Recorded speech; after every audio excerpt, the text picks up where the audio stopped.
ती जे काही बोलतायत ते खोटं आहे ना?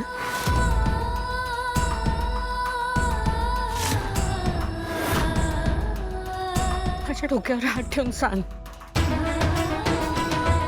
सांग तूच माझी खरी नात आहेस. हो ना कमळी?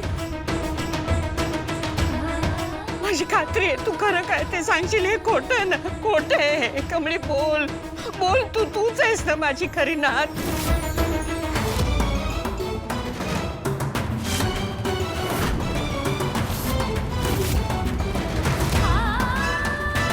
आजी, मी तुमच्या तब्येतीसाठी, तुमच्या सुखासाठी तुमची खोटी नात झालो. खरं आता मी तुमची खोटी शपथ नाही घेऊ शकत. मला माफ करा. मी तुमची खरी नात नाही.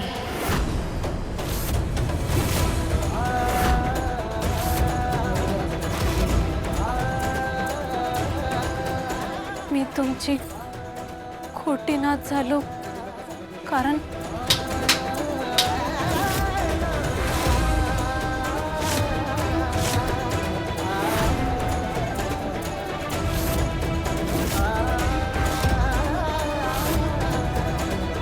आई आई आई तिची यात काहीच चूक नाहीये.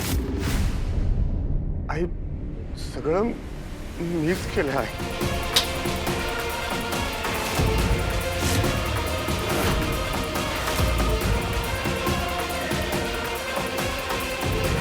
मग दोघांचं मला काही ऐकायचं नाहीये. विश्वासघात केलाय तुम्ही माझा. कमली तर माझी कुणी नाही, पण तू माझ्या पोटी जन्म घेतलास ना राजन. जन्मदाती आईला फसवलंस तू. तुला काहीच वाटलं नाही का रे? आई तसं नाहीये. तू आजारी होतीस म्हणून. अरे मग काय झालं? आजारी होते तर फार काय झालं असतं? मेले असते ना मी. माझा विश्वासघात करून मला जिवंत ठेवलं तुम्ही.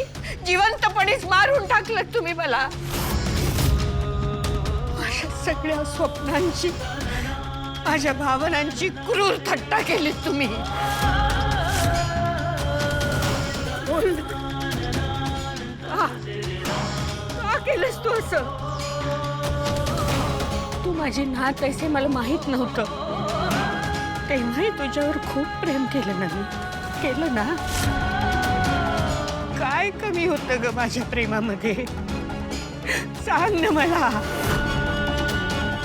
का माझ्या विश्वासाचा गळा घोटलास तू? आई मुलाच्या पवित्र नात्याला, आजी नातीच्या प्रेमळ नात्याला कलंक लावलाय तुम्ही.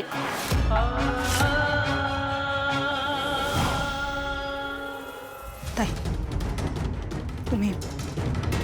तुम्ही सांभाळा स्वतःला.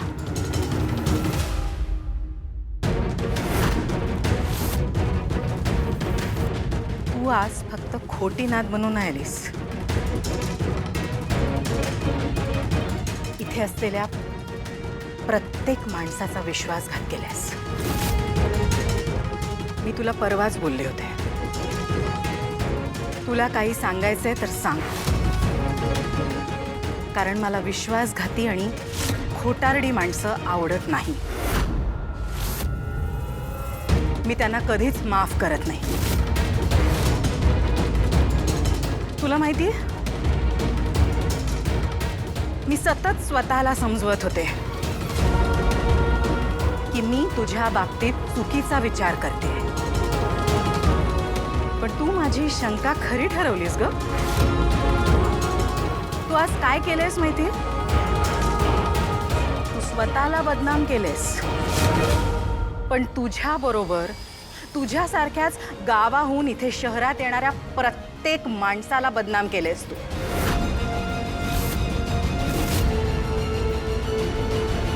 करतात तुझ्यासारखे लोक, पण बदनाम होतात ते सगळे.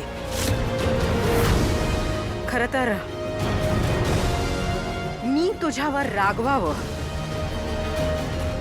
इतकी सुद्धा लायकी नाहीये तुझी. काय गे, काय म्हटलं होतं मी तुला? फक्त 10 दिवस थांब. तुझं पितळ कसं उघडं पडते की नाही ते बघ. आज 10वा दिवस आहे. चल निघ. चाल. आजी आजी माझं चुकलं, मला माफ करा. आजी पर मी जे काय केलं त्यात माझा कुठलाच वाईट हेतू नव्हता आजी.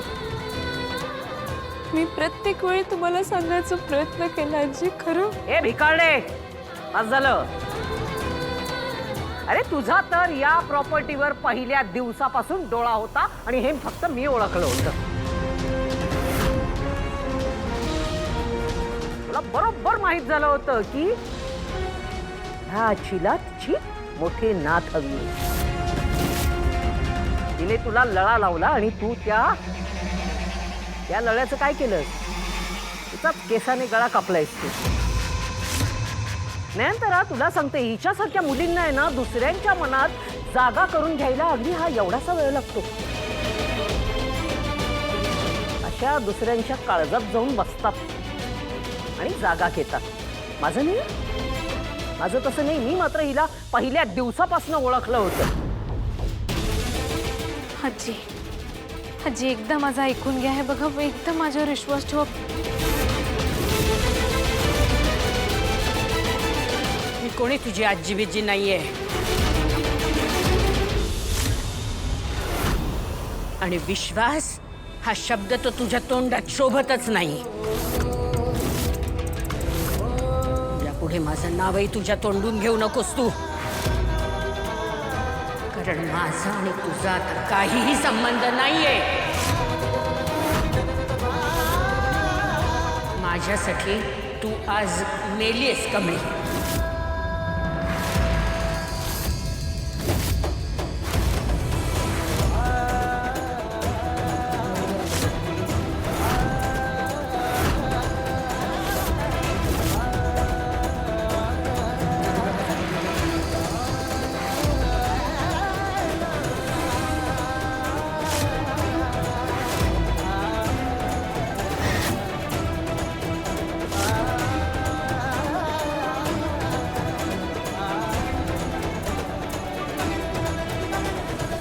निंगे, मला का नाही सांगितलं? कमळी, तू आज या घरातूनच नाही तर माझ्या आयुष्यातूनच बाहेर निघून जा. कमळे, आणि यापुढे कधी मला तुझं तोंड दाखवू नकोस.